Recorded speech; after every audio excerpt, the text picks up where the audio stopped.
Two states are taking a new look at an old murder case, one that stretches back to the days when mobsters brazenly roamed Las Vegas. This new interest in the 1975 murder of a San Diego businesswoman was sparked by reports last year from the Channel 8 I-team. Those reports have put the police on the trail of entirely different suspects. George Knapp is here now with the exclusive story. George. Ah, the good old days. Yes. The case harkens back to a time when mobsters looted our casinos and dispensed their own brand of justice to anyone who got in their way. The victim's name was Tamara Rand, a wealthy businesswoman who made the mistake of loaning money to a mobbed-up casino owner. Police have always believed that Las Vegas rackets boss Tough Tony Spilatro was behind the murder. Now they have new names to pursue.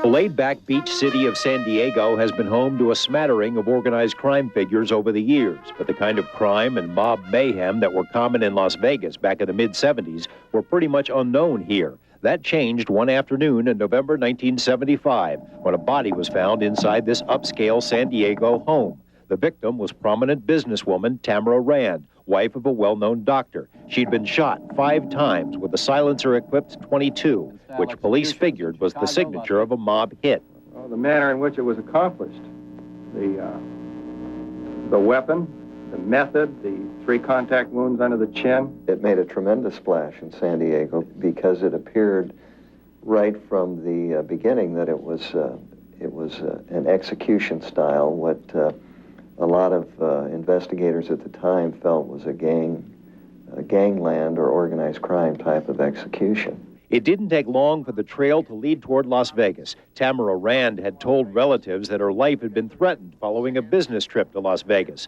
Then police uncovered a bombshell, evidence that Rand had loaned $500,000 to gambling's golden boy, Alan Glick, an obscure San Diego real estate executive who somehow had finagled more than $100 million in loans from the Teamsters, enough to purchase 4 Las Vegas gambling joints. At the time, Glick lived in a plush but heavily guarded La Jolla enclave. He flew daily to Las Vegas aboard a private jet. Officially, he was clean. It would later be proven he was a front man for the mob, handpicked by Milwaukee Mafia boss Frank Balistreri, awarded huge loans from the Bank of Organized Crime, the Teamsters Pension Fund. In 1975, state gaming agents had only begun to investigate alleged skimming within Glick's casinos. They would later discover that millions of dollars were stolen from the count room, then smuggled back to the Midwestern Mafia bosses who had installed Glick, as well as the real power in his hotels, Frank Lefty Rosenthal, a.k.a. the Genius, suspected of masterminding the skim.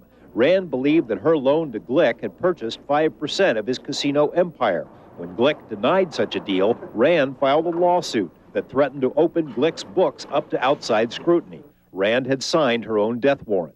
But all the final decisions are given by me. Glick refused to answer police questions about the Rand murder, but he held a news conference to say he'd been unfairly maligned and to insist that he, not Lefty Rosenthal, called the shots in his casinos, something that proved to be a lie. Eventually, police concluded Glick was too much of a patsy to order a hit. There was a point in the initial investigation where Mr. Glick was certainly considered a suspect, but I think that he's been eliminated at this point. Lawmen concluded but never proved that the architect of the hit was Tony the Ant Spilatro, the street boss of Las Vegas. Infamous hitman turned informant Jimmy the Weasel Fradiano confessed knowing that Spilatro had cased the Rand home prior to the slaying on orders from the Balistreris of Milwaukee. In his life, the late Spilatro was a suspect in 22 unsolved gangland slayings. Oscar Goodman, now the mayor of Las Vegas, was the lawyer for Spilatro and Glick at the time of Rand's murder. I don't believe that either of them had anything at all to do with her demise. They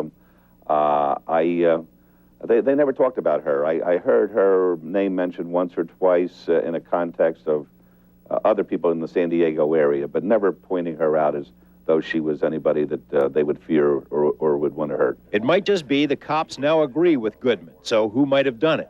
I know that Granby went to California and killed her.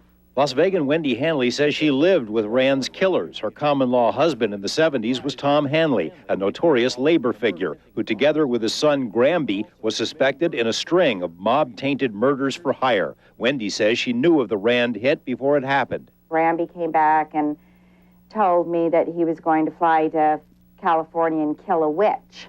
About 3 weeks later, he came back with a brand new car that he had bought in California and said that he had bought the car with the monies that he had received for killing the witch.